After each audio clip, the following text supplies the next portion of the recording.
cry. I didn't even cry, even though I obviously broken so many bones. It was really just a freak accident that happened. And talk to us about that journey mentally and emotionally to get back into the place where you're ready to sit on a horse again. I had a whole new appreciation for being able to work with these animals. You aren't just riding for the hobby. You know, they're like people, they have their personalities. Every medic saying to you, you know, you won't ride again, you shouldn't ride again. Hurdles are there to teach you something or to send you in a different direction. Is it possible to fully recover mentally and emotionally from a horrific horse riding accident? Aisling Byrne is a passionate show jumper, an accomplished entrepreneur and a lifelong equestrian.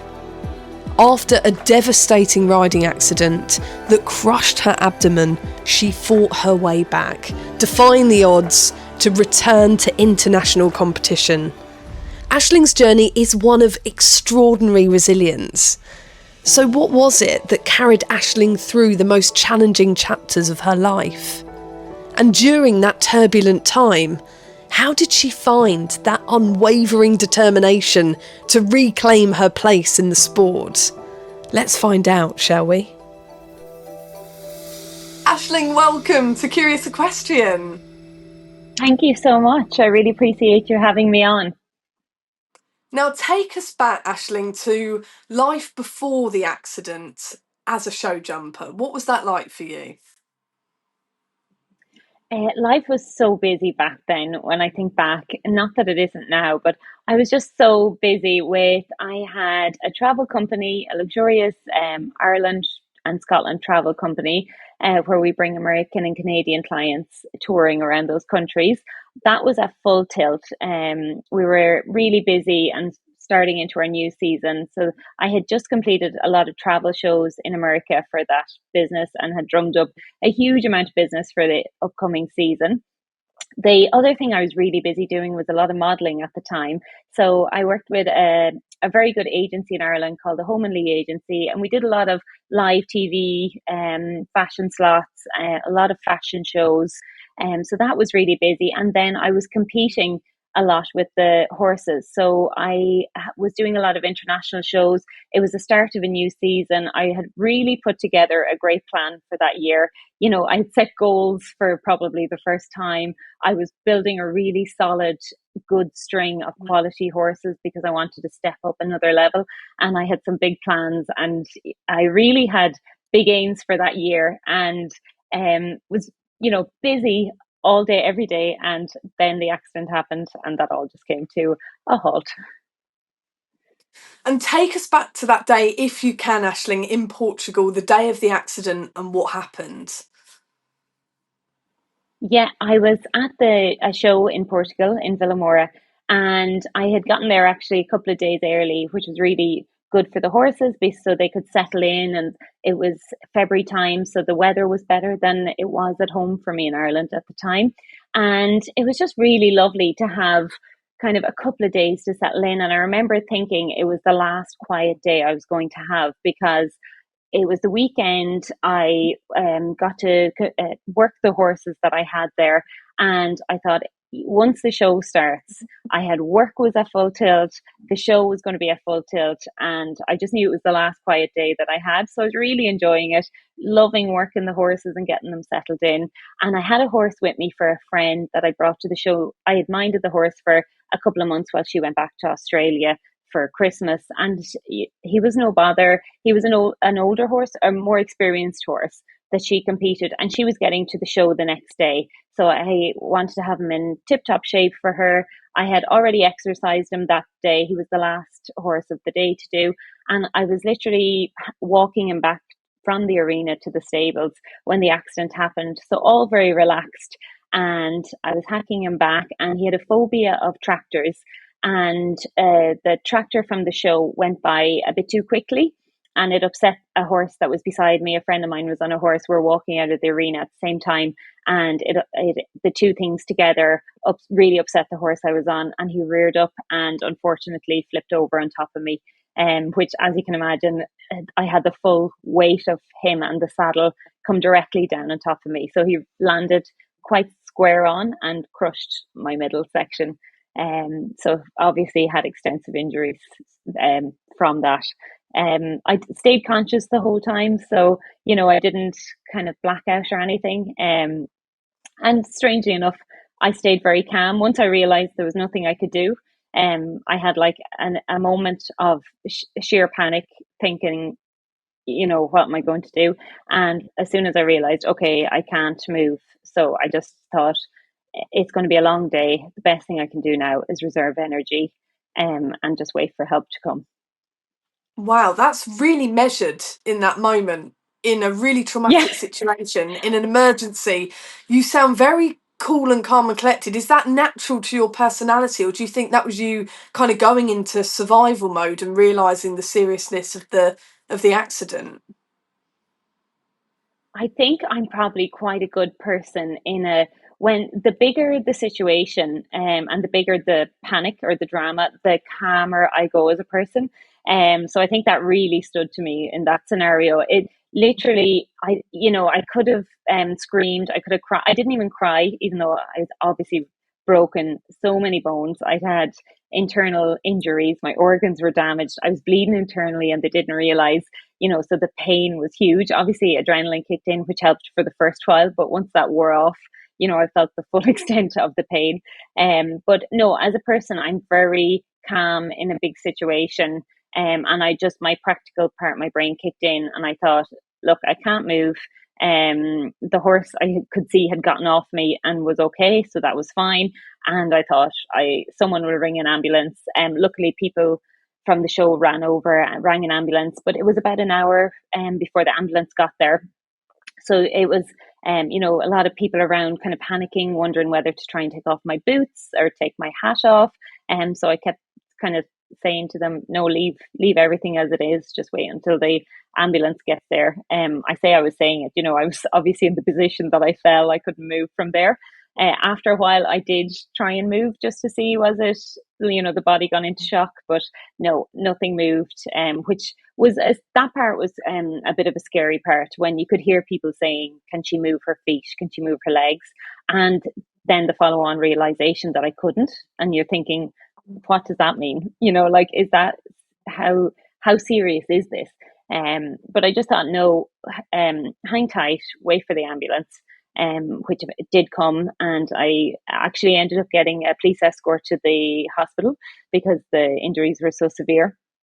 And when I got in there, it took a little while to get seen to, which was probably quite a scary part, because at that point the adrenaline had worn off. I still didn't have any pain relief. And this was a couple of hours in. So at that point, I thought, how long more am I going to be left like this? And very luckily for me, then just the right doctor happened to come along and had a look at me and realized, this was quite serious.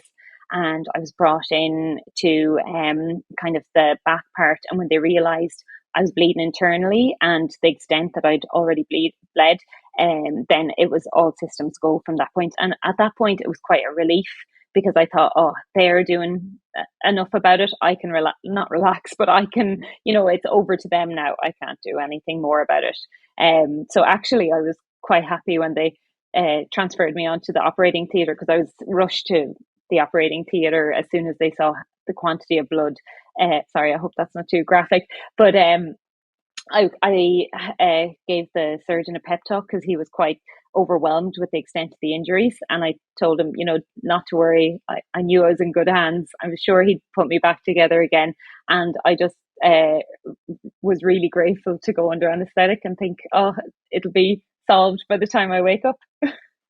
I'm smiling away because I just can't believe how calm and controlled you are, actually giving a pep talk of a vote of Yeah. confidence for the surgeon, who was looking quite worried. I mean, that takes an incredible level of mindset and that keeping cool in such an emergency. And it just felt like you had your mind in survival mode, just ready to kind of make sure you were doing everything the right way to get yourself in the right position, in the right hands in hospital. And all credit to you, because we don't know none of us know how we're going to act in that emergency situation. Are we going to become hysterical? Are we going to be out of action Yeah. and sort of pass out? No one knows Yeah. come that awful day where something traumatic happens. What happened next? So you went into theatre, then what happened? Yeah. So I went into what ended up being life-saving theatre. I was, I think I've probably glossed over the extent of the injuries. So, I still to this day don't fully understand the full extent of the injuries. Others do, and when they say it, it sounds quite daunting. But like I'd broken both my hips. I had completely crushed my pelvis. Like Oh, because he had landed on top of me, it had completely crushed. So of course, the knock-on effect from that was I had damaged organs. They had moved out of places that they should have been. I had broken the bottom of my spine. I obviously had a head injury. I was concussed. Just and really the big one was bleeding internally, and I had bleeded. I was bleeding to quite an extent that was what really made them panic. So in a weird way, it was a good thing I was so bad because they had to act quickly. Um, Obviously, my legs were affected because of my hips. And so they went into surgery. It wasn't probably a specialized surgeon for those type of injuries, but I was so grateful that they did what they could and actually saved my life by stopping the bleeding. And so I was put into an induced coma at that point, and to give the body time to recover and come around. And I did struggle quite a bit to come out of the induced coma, and they, I tried a few times, and the body wasn't cooperating to a good, well enough level. And I remember vividly, them bringing me around eventually when I did wake up, and it was actually quite scary coming back around because I kind of had some understanding of what had happened, but I had a lot of breathing apparatus on me. I had, it seemed like the lights were very bright. I couldn't see where I was. I didn't, I was like strapped to the bed in case I panicked and tried to move. So I felt very restricted. There was something down my throat, my nose. So I felt like I couldn't breathe because I was obviously panicking and breathing too quickly to get an actual breath. So that part was a little bit scary, but and then I remember thinking, how serious is this? I knew I was in the hospital, I knew what had happened, but I was thinking, is this really serious, or have I broken, a leg or a couple of bones, and in weeks, I'll be back right as rain. So that part, that kind of unknown part, was a little bit scary, and the fact I couldn't really move at that point, so I could move my arms and my head, but the rest of me didn't move. So that whole period was scary, and then the surgeon did come in and tell me that I would never walk again. And I was in quite a vulnerable position as it was because I was obviously in ICU. I couldn't, my body wouldn't move. There was a lot of, I was obviously abroad, so there wasn't a lot of English speaking people around. And they were telling me I wouldn't walk again, and that I would be wheelchair bound for life, and I wouldn't be able to have children again. And it was a lot of oh information my coming at me gosh. quite quickly after being brought around. So, so I just actually I found like my sense of humor was very strong during that those stages, and I was, it was really funny because they said, "Oh, you'll never be able to have children," and I was like, "But I've always wanted children." I had never thought I hadn't thought one way or the other about it, and eventually after a few days they came back and said, "Oh, we've looked more, and with a C-section you would be able to have children." And then I asked them, what was the difference between a C-section and natural birth, and then I said, "Oh, sure, that sounds better. That sounds fine." And then I thought, oh, I'm in no rush to have children anyway. So I was that bit was all quite humorous, but the not walking part, I obviously took very seriously and was a bit distraught, to be honest, because I do remember lying there thinking, like, what is my life going to look like now? Because I was thinking, I model a lot, I travel a lot for work, show jumping, I all these great plans for the year, and it did feel a little bit like the rug was pulled out from under me. And I just thought, well, what way am I going to be left now? And because no one knew, I had, no one could give me those answers, and all looked a bit dismal at that point. And I was in huge pain. My leg was going into spasm very heavily if anyone touched off the bed or off me. So it turned out there was still more work to be done surgery wise to kind of put me back together. And so I was in huge pain, and I could see the worry from the ICU nurses, because I think my heart was, under a lot of pressure because the pain I was under, and they were trying different medications and that type of thing. But I stayed quite upbeat, to be honest, and very positive, which was probably a surprise to me because, as you said, you never know how you're going to react in those situations until it happens to you. So I was glad in hindsight that I did stay positive. Yeah, and definitely humour is such a saviour, isn't it, in so many different aspects of life. But also, it's no surprise that you were kind of having this stream of consciousness of, well, I always wanted kids, and how would I have kids? Oh, well, that sounds like a better way of having kids. In fact, I'm in no rush to have kids, Yeah. because that's your brain trying to work out what's going on, what do you actually want, and also what is the prognosis in terms of what's realistic now that you've been given this diagnosis and this outlook. And I can imagine that must have been so confusing with all these feelings coming in that you'd never had to face previously. And then on top of that, you know, your life as someone who travelled a lot, show jumping, which is really high adrenaline, high octane performance, and, you know, living life as a sportsman, and then as a model, which is also another level of performance and a focus on the visuals. How did you cope with then having potentially your whole life, your whole lifestyle taken away from you in that one split second? I think I, without realizing it, relied back on my family unit. My mum flew out to Portugal. She was a huge support. She was, you know, there's no one like your mum in those situations, and she was bringing in little bits of food. You know, it sounds ridiculous, but to eat a grape back then was huge effort because I had so little energy. So she's bringing in, the visiting hours. You're only allowed 2 hours um at a time for any visitors. So, you know, there was big debate over who got to go in when.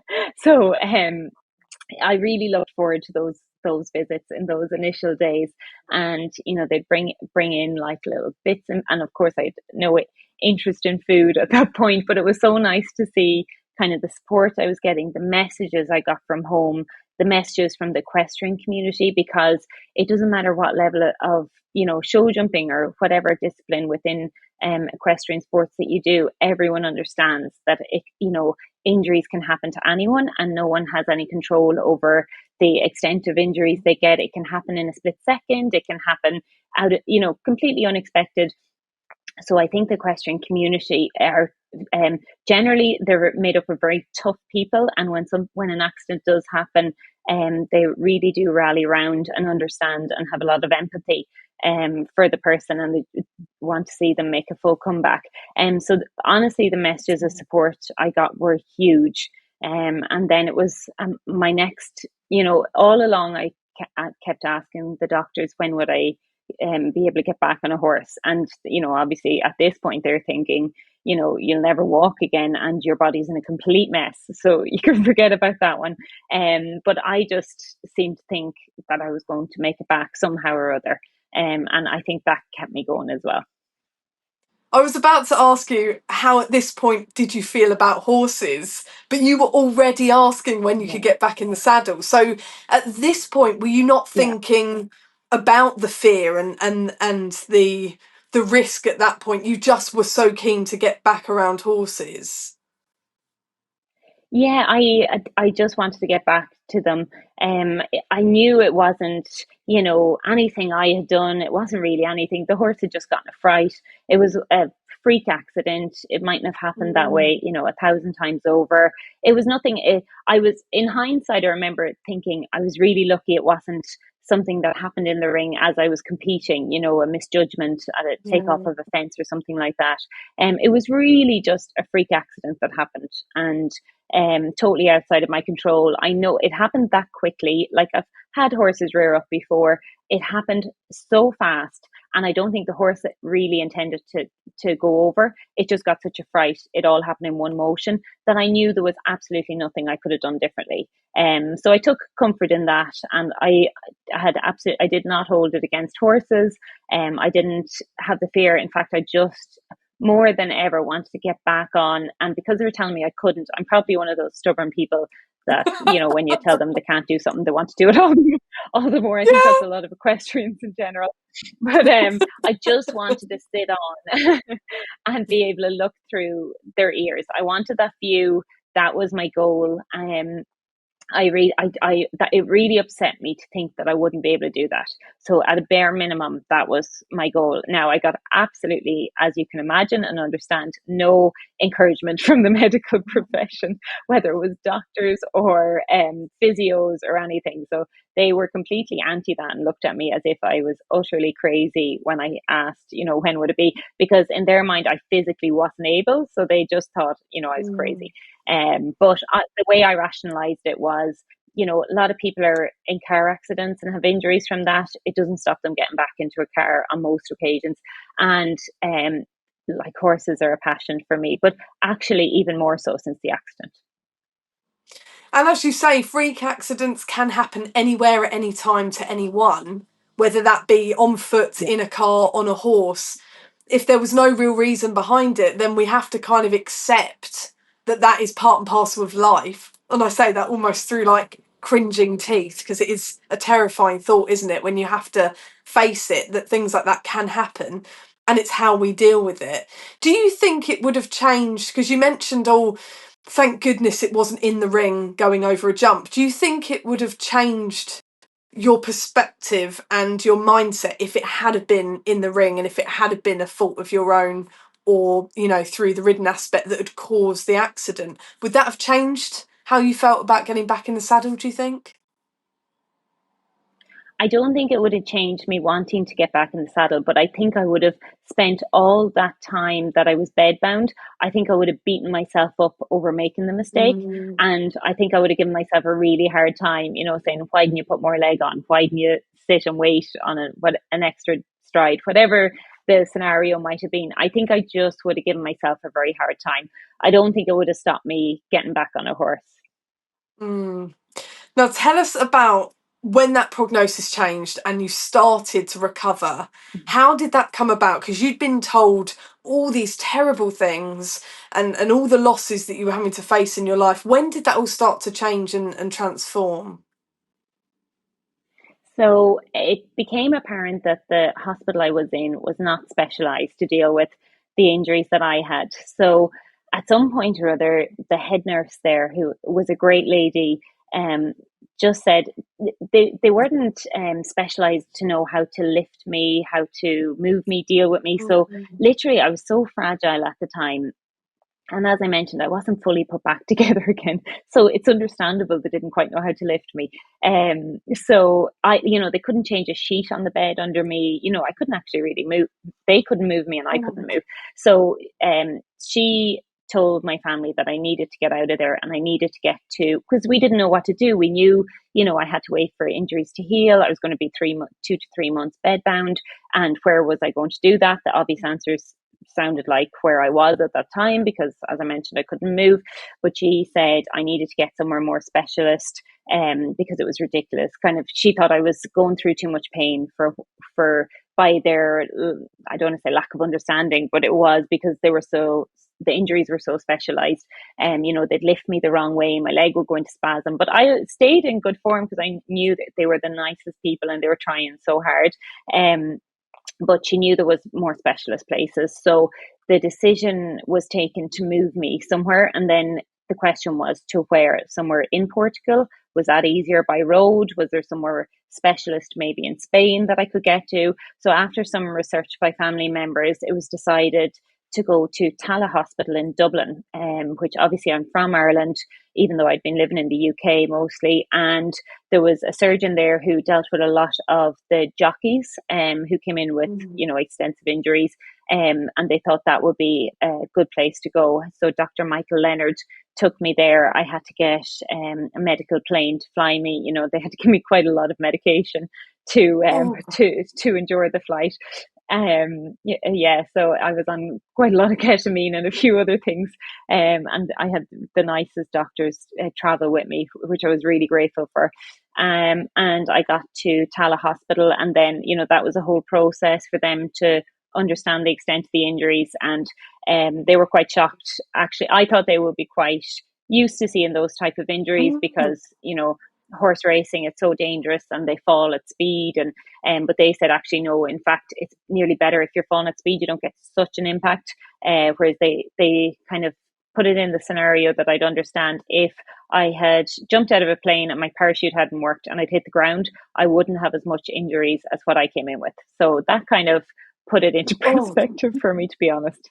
And wow. um, so Dr. Leonard actually worked miracles. I had a lot of external kind of, I'll call it like I had a cage holding my pelvis together. I came in traction with weights, trying to, move certain bones into place.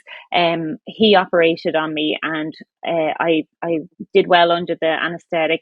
So he was actually able to, he thought it would be three separate injuries. He managed to do the bulk of the work in one initial surgery. And when I woke up, I felt for the first time in one piece again. So he had removed all the external metalwork and put it inside, and I could start, sitting up in bed for the first time, and then start thinking about a rehab plan, which was fantastic. So not so long after Wow. that, I was able to start physio. And talk to us about that journey through physio, but into the saddle, because that takes Yeah. a real process, not only physically, but mentally and emotionally to get back into the place where you're ready to sit on a horse again. How did that start to happen? Yeah, so the physios in the hospital worked with me, and I didn't realize they still thought I wouldn't walk again. I can't explain it, but because I had so long of bed rest, because I had to wait for this late surgery for everything to knit together. So I think I was about 2 months non-weight bearing, so I couldn't put any weight through my hips and legs. So I just, and I didn't know I was doing it, but I could visualize myself walking, kind of getting out of the bed and walking across the room. So I just took it for granted that that was what was going to happen. Now, didn't quite appreciate that the nurses and physios didn't have the same vision for me. So they came one day, two of them, to see could they get me to stand up. And I don't think they had high expectations for that. And they had a walker for me to put my weight on. Bearing in mind, I could transfer into a wheelchair, but every time I did, I fainted. So I, I was, and when I say transfer, I would have to use my hands to slide myself out of the bed, not putting any weight through my legs and into a wheelchair. But as soon as I went in the wheelchair, then I would pass out. So for some reason, I was better off just staying in the bed. So Oh, bearing all that in mind, you can understand where they were coming from. But I was super excited to get starting with this walker. And, I stood up and I could feel them looking at each other over my head, like, but I thought they were just saying, yeah, that's good. But they were actually looking at each other going, oh my God, she's standing up. So, oh we my stood up and God. sat down a couple of times. And then they said, try take a step. So I took some steps and we kept going. And I walked out of the room and past the reception desk of that ward. And of course, I wanted to keep going, but they were getting really concerned now that I was going to fatigue and fall over on them. So, had to go back to the bed. But what was really lovely was I heard afterwards when they were doing the handover for nurses, for the next slot of nurses coming in, that a huge cheer went up in the nurses' room when they told them that I'd walked. So it was really nice to hear Oh, that back afterwards. So yeah, so that was the first step. And once I'd done that, I really just wanted to get moving as quickly as possible. As you can imagine, there were more steps backwards than forwards for a long time. And it really did feel like that because there was no set plan of how to overcome these injuries because they weren't your typical injuries. So if you have a broken leg, the physio knows how to deal with it, the doctors know how to deal with it. You do your rehab, and there's kind of a sort of a plan, and the more work you put in, the better the outcome. Whereas things just kept going wrong for me. Things would kind of make clunking noises in my hips, and I'd have to wait for a consultation to see, was that something that I needed to push through or needed to be reassessed. I was in a lot of pain, as you can imagine, because I'd broken bits at the bottoms of my spine. So sitting down was really painful. Standing up was painful. Everything. I was very weak because I'd been lost so much muscle. I underestimated the effect weakness can have on you. I remember when I was bedbound, a really lovely nurse washed my hair. So bearing in mind, I didn't have to do anything. I just had to lie there, and she washed it in the bed, and I slept for about 2 days afterwards. I was so oh, weak at the time, so once then I got out of hospital, you're kind of left to your own devices. And that was probably the scariest part, because you didn't know how much of anything to do, what you could do. Were you doing more damage than good? Because sometimes I'd overdo it, and that then I'd have to wait for things to heal, and that in my mind was wasting time. So this went on, but you just find your own path, and you have to stay positive. Probably my lowest point was when I went to a specialist sports physio, who looked at me and said, absolutely, we'll never get back on a horse again. You need to forget about it. To which my mum, when we got back out to the car, told me that Nick Skelton had broken his neck. He was told he'd never ride again, and he went on to win a gold Olympic medal.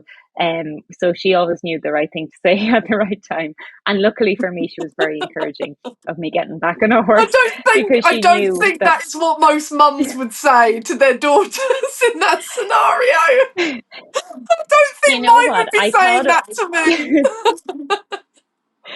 Well, let me put it in perspective for you. When I was on crutches, bearing in mind I must have been on crutches for 2.5 years, right? Because it took me a long time to get off crutches. Oh, the amount of people who came up and used to say, "Oh, what did you do? That you're on crutches." And I tell them it was a horse riding accident, and they would say, "Oh, I broke my femur in a car crash," and all this kind of thing. And I had the realization that at least I got injured doing something I love.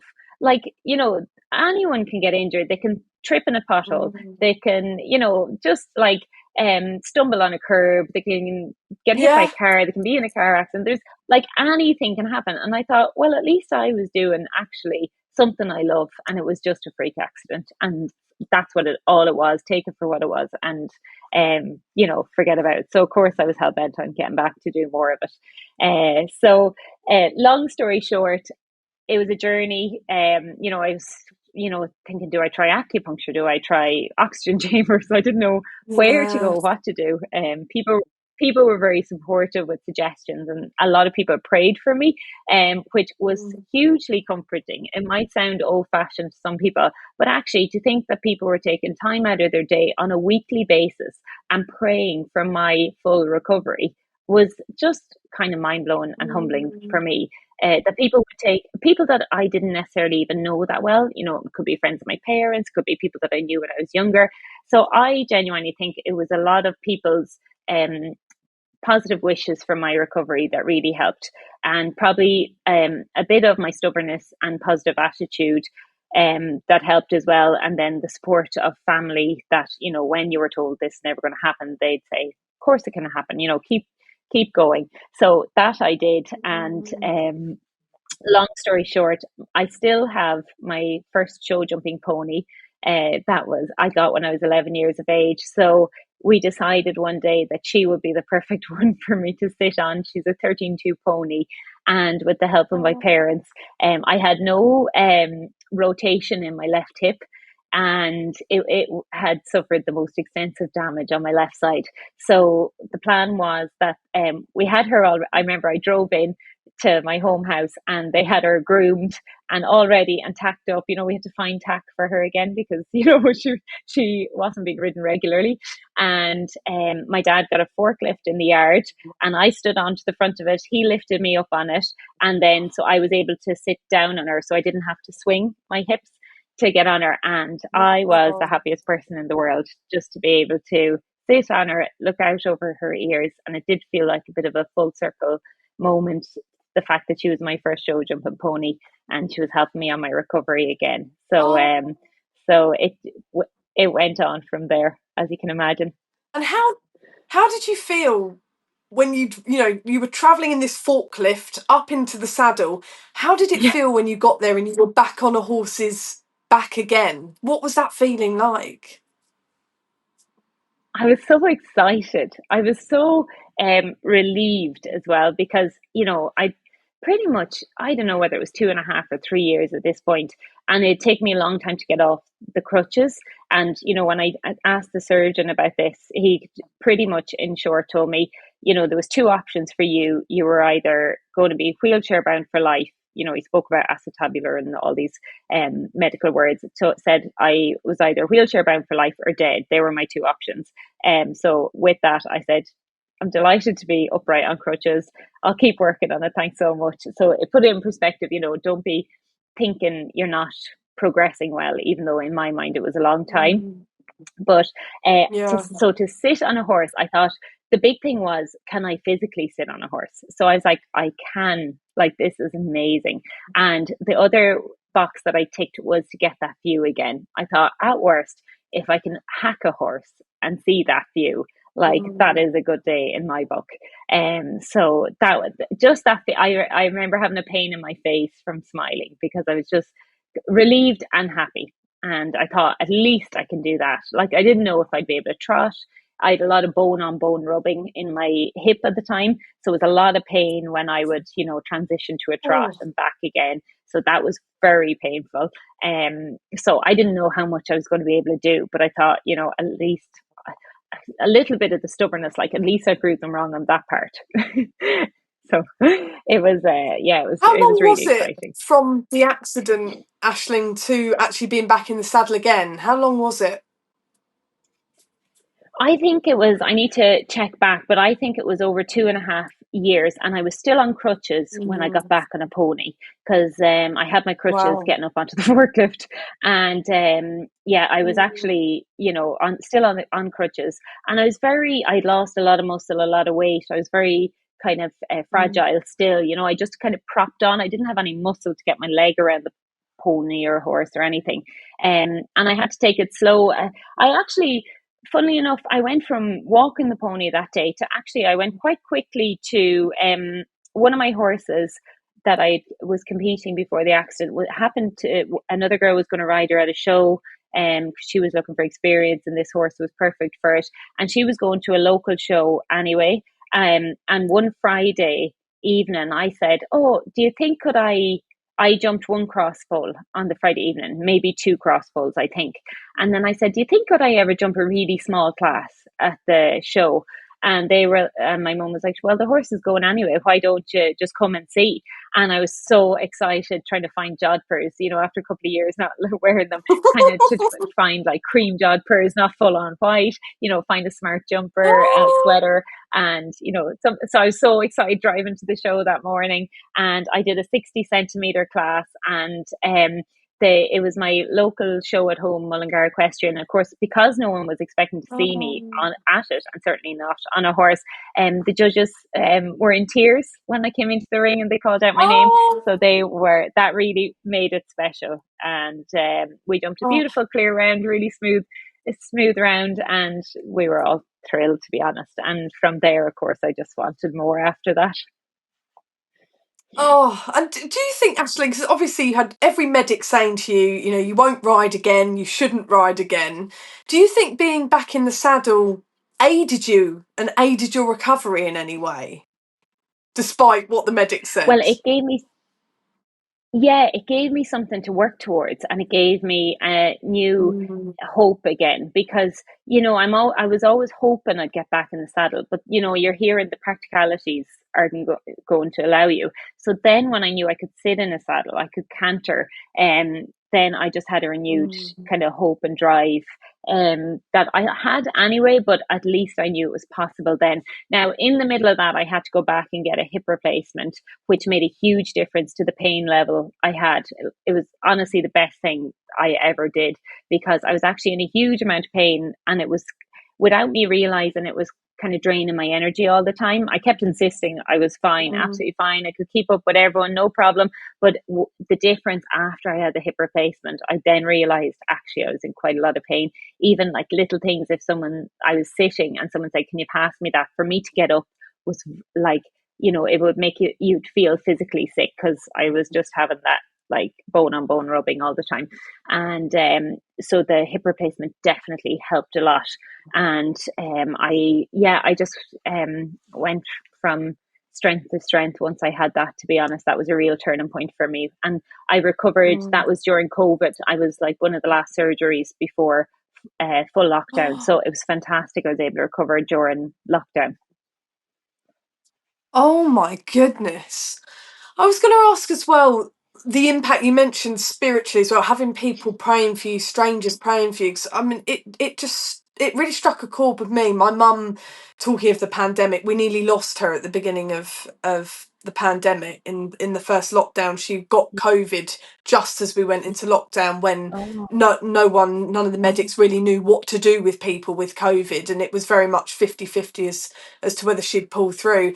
And we had all sorts of yeah, people and communities and those I didn't know, and all praying for us. And it just feels yeah, such a, that virtual support, doesn't it, is indescribable.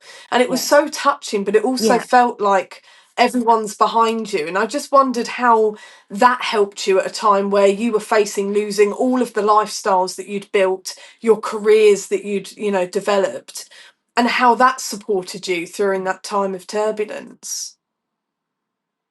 Well, you just feel like you're not on your own anymore, don't you? When you think people are taking the Mm. time out of their day to, send you a message to say, they hope you're doing well. And you just see, and I think as well, because other people are going through things that you don't realize. So it actually, I Mm. think for me, it opened the door for people to reach out to me and say, actually, we're going through a really hard time as a family because this has Mm. happened, or we're thinking of you because we're going through something similar with a relative. And I think it just brings you together as a community, and you realize what actually is important in life. And you think, there's like, if there was any positive to come out of it, it was definitely connection with people, realizing that support. I have to say, my hometown, Longford in Ireland, were hugely supportive. My parents had a local business in town, and they said, they were getting questions by every person through the door, which was so nice to hear, and that everyone knew about it, and it took a minute to think about it or care about it. And yeah, I just think we probably underestimate what that support means, or if we hear of something Mm. happening to someone and we send them a message, the impact that makes. And if ever I was having a down day, I actually, people thought I was dead when the accident happened, because so it went round that I tried and died, because no one thought I could come through that type of an accident. So I actually had to put a post on Facebook. I don't have my Facebook page anymore, but I had to put a post up to kind of say, I'm in ICU and I'm recovering, because to be fair, it was a bad accident. I can't really blame them for jumping to conclusions.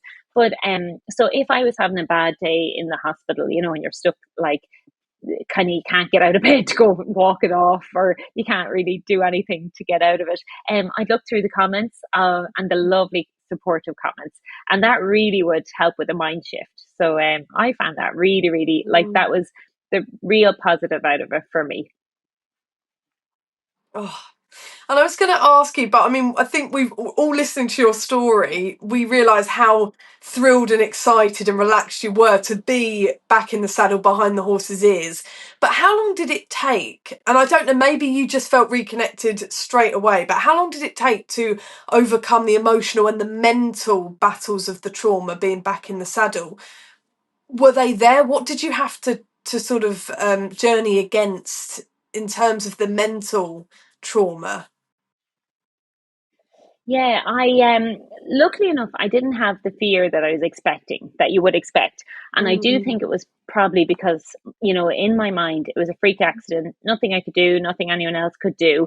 So I do find the only time I get a little bit nervous is if someone else's horse is acting up and it's out of my control. So I find I tense a little bit, because I think, I don't know where my Mm. brain is going. But it's obviously probably relating it back on, oh, something's happening there that I can't control. I hope my horse behaves and stays relaxed. And I do make a conscious effort to Mm. stay very relaxed, so that I don't pass it through to them. But yeah, I didn't have the fear. Do you know what? I had a whole new appreciation for being able to do the sport, for being able to work with these animals. For me, what's so important about show jumping is the bond between the horse. Like, these, 500 or 600 pound animals are, we're asking them to jump course fences, and they're obliging us. And they know we want to jump clear, and they do everything they can to do that for us. And I just find that, really, like, lovely. And I love that certain horses go even better for people because they like them. I just find that, like, Yes, hilarious I and love mind blowing that. all in one.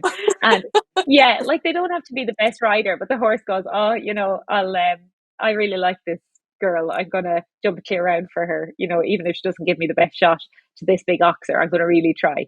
And I have a horse like that myself at the minute, and he really tries for me, and I just love that they want to Oh, do that for us, and they all have their own personality. So I had a whole new appreciation for getting to be in the ring. You know that saying where people say, "Oh, I have to go to the gym."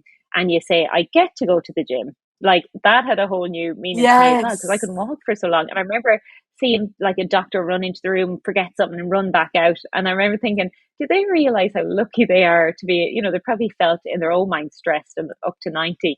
But I was like, they don't realize how Mm. lucky they are that they can run in and out. So I do try and actively remind myself of that. Now, of course, we all get busy with lives and everything that's going on, but I do try, it put a whole new perspective on, four faults is not a bad day. It's only a fence. You get Mhm. a new opportunity next weekend or the next day to do it again. And so for me, the mindset was I was so appreciative and excited to be back, being able to do it, that I actually think I stay more in the moment now when I'm jumping, and things flow better for me. So before I would have been very, Mm. wanted everything to be perfect, very much perfectionist. If I was a touch too Mm. deep to a fence, it'd still be bothering me probably at the next fence without me realizing. Whereas now I'm like much easier going about the whole thing.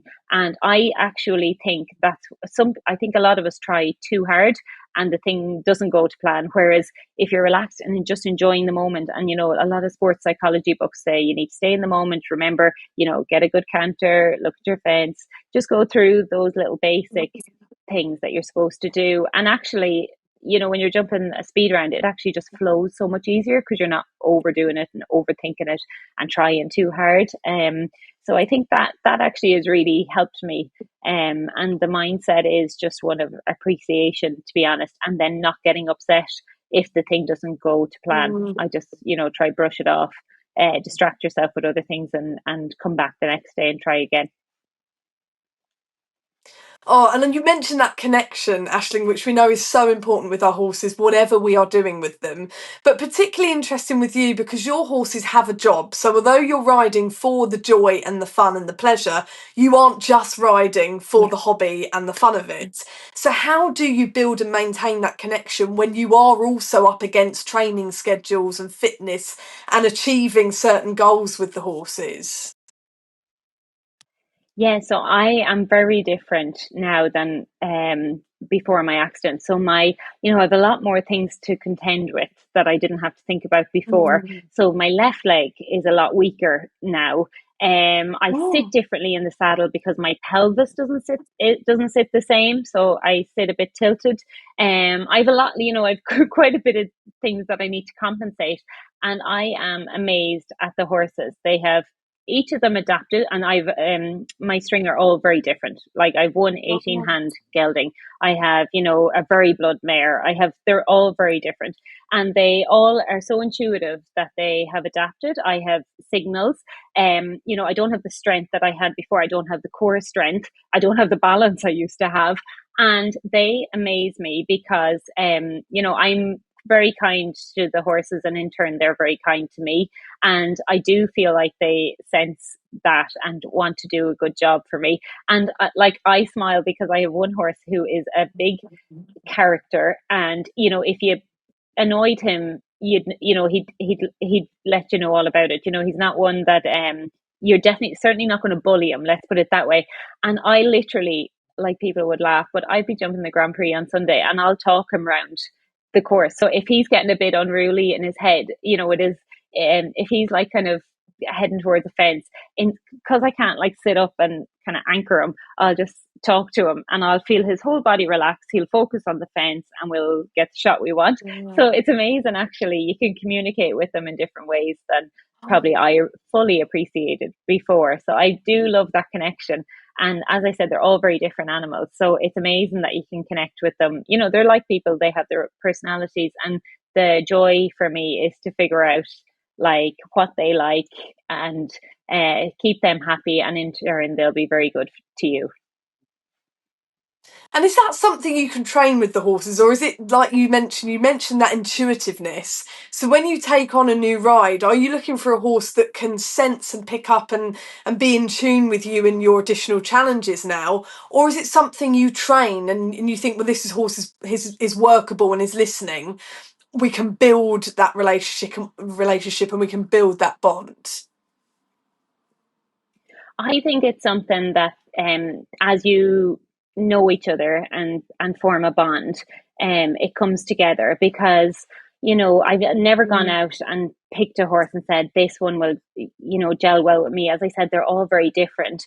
And the last horse I got, for Mm. instance, he's really changed a lot in his attitude and everything. And I think it's because I don't put pressure on them. I'm very kind to them, and they sense that as well. And I think that they're happy horses, and I think they want to please. So and I all my horses, touch wood, have been lovely characters, lovely. They're but I think you can bring that out. I think people can bring that side out of them, or you can annoy them and bring out the other side. Again, it's like people. You have, like, not you specifically, but us all have a lovely side that people bring out. But if people annoy you, you're not Mm. as kind of accommodating to them.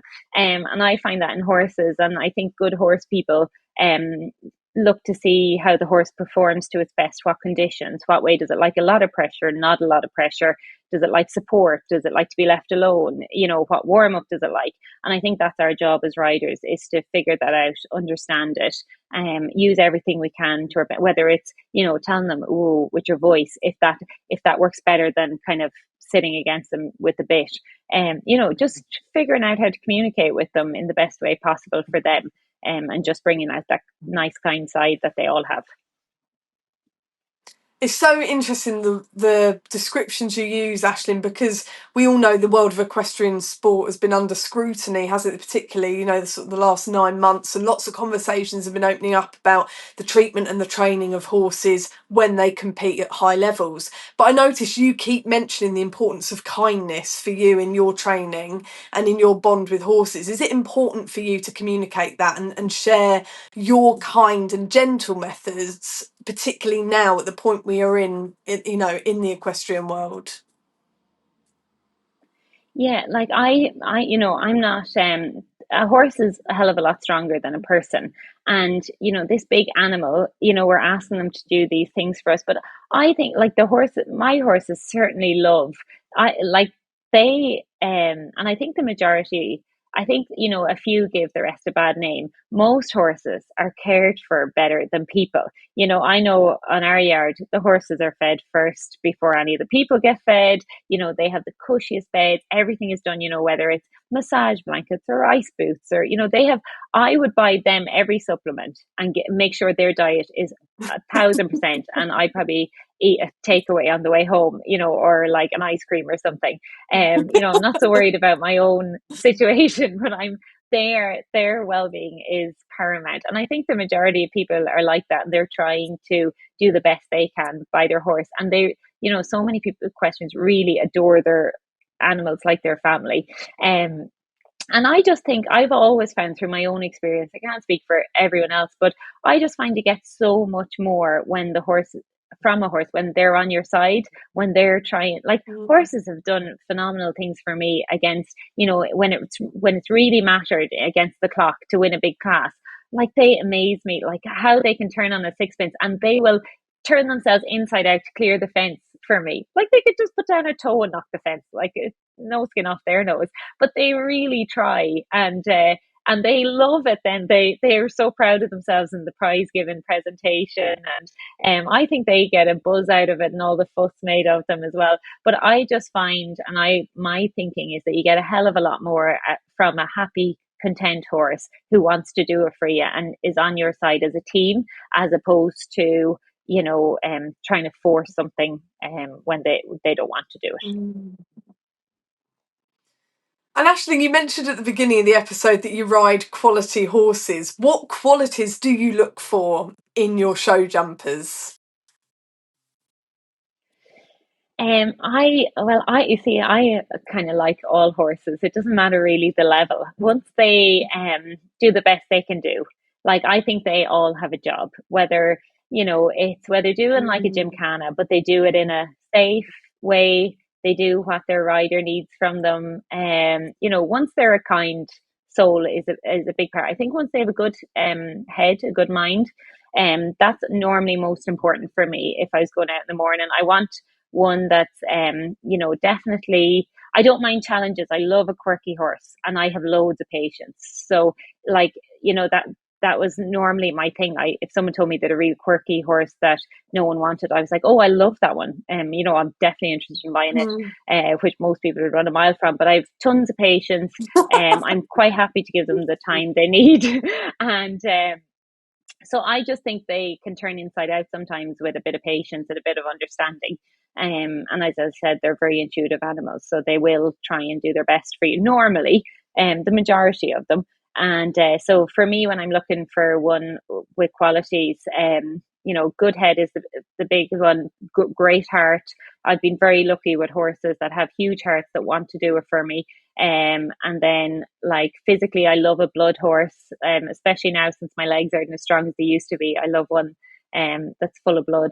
And yeah, I just love a competitor. I love one that goes in the ring Mm. and thinks, come on, like, they're a good partner to have when you go in the ring. And that's my favorite, when you think, I can't wait to get into this class and give this track a go, because I think we can ace it and do quicker than anyone else. I really enjoy that feeling, and it doesn't matter what height.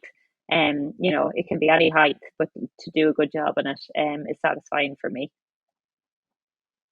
And do you think, talking of you love a competitor, you are of course yourself a competitor.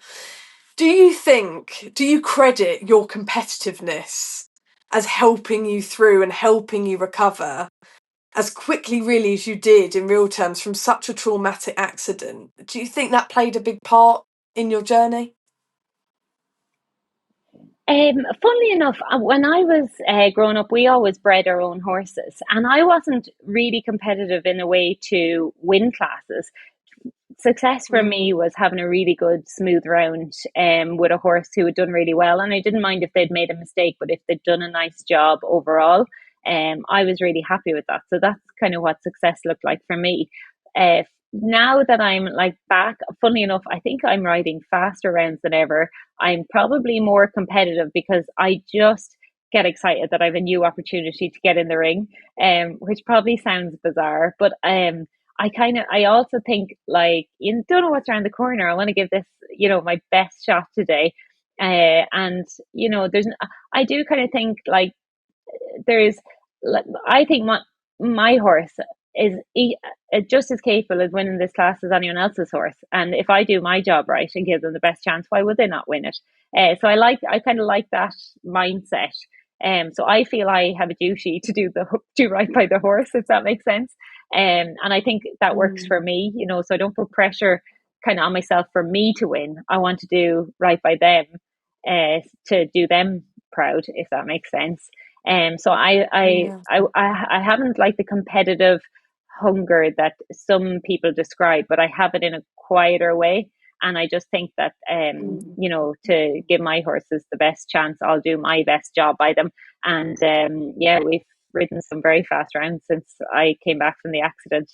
So I remember one person saying, like, how have you not fear? It was actually one of the guys who rides a lot of big classes, and he just goes, every time I look in the ring, you're going faster than I've ever seen. And I'm like, yeah, it's like, I just am so happy to be back in the ring. And do you think there is an element of fearlessness that comes from overcoming that accident and that trauma and coming back, getting back in the saddle, competing again, and actually feeling like, I can do this. I'm fearless. I've done it before. I can be bigger and better. I I was that fearless till I got my first fall, and then I realized it hurts just as much after the accident, if not more. So I think when I came back first, I was like, sure, Oh. look, the worst has happened. I can throw caution to the wind, but then you get a few knocks again, trying to take turns that your balance doesn't allow anymore, and you get a few knocks, and you realize it does hurt and probably takes a little bit longer to recover. So I have like a healthy amount of fear that I don't do it and try and stupid normally. But yeah, there is a little bit of, oh, throw caution to the wind. Let's, see what happens and take the chance. If in doubt, take the chance. Sometimes works better. And it's so important that, and thank you so much for sharing your story, Aisling, because as you mentioned right at the beginning of the episode, falls happen to riders of all levels, whether we've just started, whether we've been riding all our lives, or whether we are competition riders. And it's so important to hear that and to hear your story and your journey, because it can happen to any of us at any point. Do you think as riders, when we sit in that saddle, we should prepare for the unexpected? Do you think we should be more aware that actually life-changing accidents can happen, or do you think we should just, because I think the majority of us just get in the saddle and off we go, we're filled with passion and excitement for the ride? Do you think we should kind of feel the weight of what might happen on that ride, or just to carry on, in that No, sort of blissful I think ignorance? carry on in blissful ignorance, enjoy the moment, Mm. stay in the moment. I think as soon as you start being conservative and defensive riding, that's when the majority of accidents happen. So as soon as you start being really cautious, checking an extra amount, that's normally when the Mm. problems arise. I think if you can stay, in harmony with your horse, stay in the moment, enjoy it. Like life, they say life is for living. It is. It's for like enjoy it. Like go and jump that class, try your hand at it, try the new horse, do all these things. And I think that's probably an important message. And I do think sometimes, you think like, why would this accident happen or what good can come of it? And I think, maybe my perspective or my learnings can help someone else who has gotten an injury and are wondering, whether to come back or not. Like, just to say life is full of ups and downs. That is what life is. It's I am of the belief that these downs or these hurdles are there to teach you something or to send you in a different direction. Or, for me, it's probably make me appreciate it even more. I did before, but as I said, I was critiquing myself all the time, looking for perfectionism. Now I know to enjoy what I'm doing. And if I stand off a fence and get away with it, more power to me. I'll probably make me quicker across the class. So definitely a believer in enjoying the moment and don't sweat it. Do not sweat the small stuff. That's been a big learner for me. Brush it off. And I said recently to my friend about someone said heard this train of thought where people get really annoyed about a fence down, and the kind of Mm. thing was to say, well, look at what worse things could have happened. So you say, okay, well, I could have fallen off, and then they say, okay, and then say, well, when I fell off, I could have broken a bone, and then I would have been out of horses for many months recovering. I would have been in pain, and Mm. then it kind of goes on and on. So by the time you're finished doing that, you look back and say, God, I was really glad I only had a fence down. So I kind of like those new perspectives of looking at things like that. But no, I am definitely an advocate for living in the moment, enjoying life. That's what it's here for. And don't waste your time worrying about things, getting stressed about things. People in life, I smile now at things like someone cutting you off in traffic or skipping you in the queue, and people get so head up and angry about it. And I'm like, don't bother, because the more energy you give to that, the more that you attract. Just shake it off, and it won't even be a thing then. Don't feed it energy, and that it'll disappear, and you'll attract more nice things to your life instead. So don't sweat the small stuff. Just focus on the things you're enjoying. You'll get more of them. Aisling, thank you so much for sharing such an inspiring story and journey that has been your life. Before you go, just share with us, what does your life look like now, 7 years on from the accident? So my life is probably as busy as ever. I think I'm probably a person that thrives on being busy, so it's completely my own fault. I'm at a show at the minute in Spain with a lovely group of horses, so that's Oh, fantastic. I'm juggling it with a lot of work. I have a couple of different companies on the go, which are very time consuming. But I love that I can do the two things together. I have 3 weeks here at the show, and I'm really looking forward to building up the horses through the grades. I have some very exciting horses and they're really nice people, as I do call them, really nice characters. Yeah. So really looking forward to just building with them before the summer season really kicks off. And yeah, and I've realized I just love my animals. I love, whether it's the dogs or the horses, I am most content with them. But actually having work and horses gives me balance. So if you've had a bad day at the horses, you can always stick your head into work, and vice versa. Things are annoying you at work, go and get on a horse and you have the lovely peace. But yeah, but yeah, that's what my life looks like at the minute, with lots of other ad hoc projects going as well, which keeps it interesting. And for those who want to find you, you mentioned you don't have your Facebook page anymore, but where can they find you and get in touch with you, Aisling? I'm mostly on Instagram. My handle is my name with the number 1 after it, so at Aisling Byrne 1. And I'm on TikTok as well, Ashbur1 there as well. But Instagram is my main channel. Aisling, thank you so much for coming on Curious Equestrian. Thank you so much for listening to and watching Curious Equestrian. If you enjoyed this episode, please don't forget to subscribe to us on YouTube so that you don't miss an episode and all that's coming your way, or you can subscribe to us on whatever podcast platform you listen.